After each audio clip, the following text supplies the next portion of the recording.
Hey everybody, welcome to Leon's Chainsaw Parts and Repair. It is Saturday afternoon. Oh, and man, my carcass is feeling it. It is amazing how Lily opens that door every time I start making a video. I'm sorry. Hi, YouTube. Yeah, beat it, you little attention hog. Haha. Yeah, have fun, don't crash. Too late. Ah, great. Rollerblades, 10-year-old.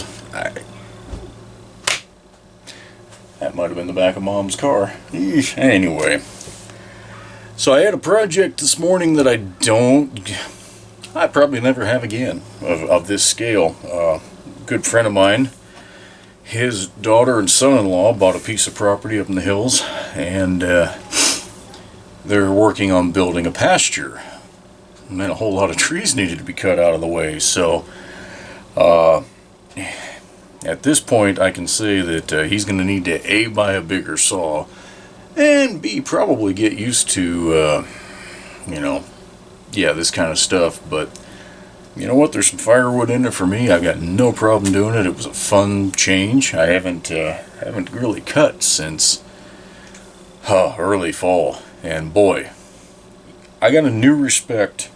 I've always respected loggers, but I got a new respect for fallers. My goodness. And especially if you're struggling with a saw that doesn't have a full wrap handlebar. And that's really what this video is going to be about, is appreciation of a full wrap handle when you're falling. At least any trees of any quantity. So today we had alder, oak, cedar, and fir. Douglas fir. Had all of it, and I was running my 410 27-inch bar, and it did great. Had to tune it for the cold weather, of course. No big deal. But as we all know, the 410 did not commonly come with a full wrap. I've got one in the collection, but I don't want to screw it up. Rip up the handle guards and all that, or the handle rubber.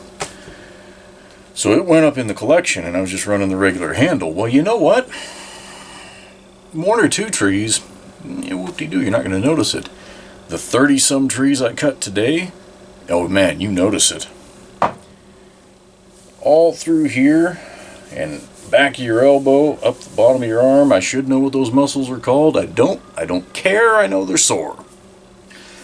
When you're attempting to fall, and cut your notch, and all of that, without that full wrap handle, you can't always turn the saw on its side, with the starter cover facing up.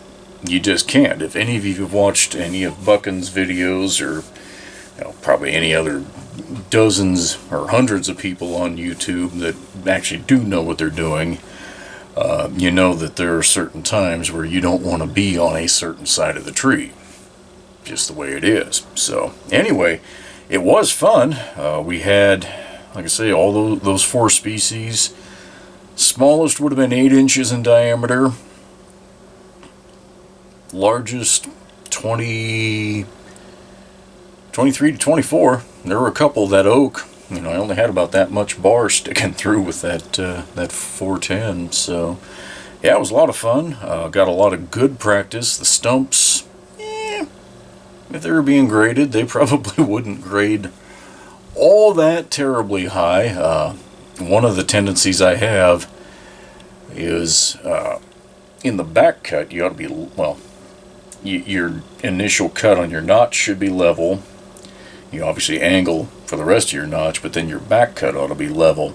And I've got a tendency to end up with a slight grade. Not a huge one, but, enough that you look at the stump and go, okay, it's something I'm aware of and trying to work. But in terms of placing them, man, it went well.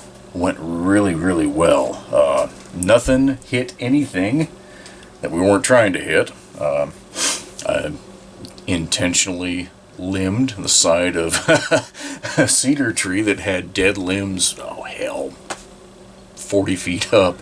And I had the opportunity to drop one of those tall alders, about a 65-footer, and just skid it right down the side of the tree, which pruned all those dead branches. Hey, it saved me climbing, so I'm all for it. But it really went well. you know, if you've cut these western alders, they're a red alder, you know that they don't grow in ways that are conducive to, you know, just a clean fall. You know, they'll grow up angled and then curve and go this way, and sometimes there's two out of the same trunk, and you know. So what I'm getting at is it was a lot of fun to read the trees and, you know, pick the right spot to drop them, and it was nice to not have a huge number of obstacles out there. For the most part, we were able to, you know, make nice clean rows. So tree, you know, and get a whole section taken out, and then, you know, do another section. So you end up with some crisscross. But if we hadn't wanted to just get everything on the ground, we'd have cleaned up, you know, a row, come back, and. But you know, we had a beautiful day. It's 52 degrees right now, 3:30-ish, sunny, in the middle of January. Yeah, you take advantage of that. But again, back to what I was talking about with a full wrap handlebar.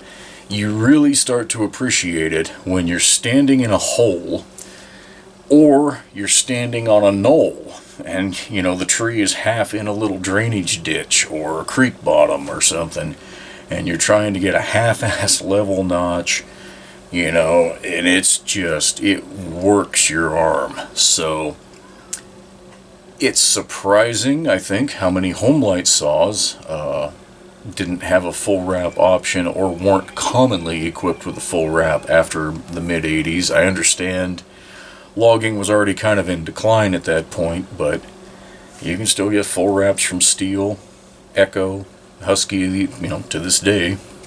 So I guess they're technically more of a 3/4 wrap, the way they do that kind of ram's curl back over, but whatever. There's somewhere for your hand so that you can do this as opposed to this or some other weird ass contortions. So it's definitely something to consider if you, you know, even if you're just a firewood guy like me, but you're going to do a decent amount of falling, you probably want to have at least one full wrap handlebar in your arsenal as you head out.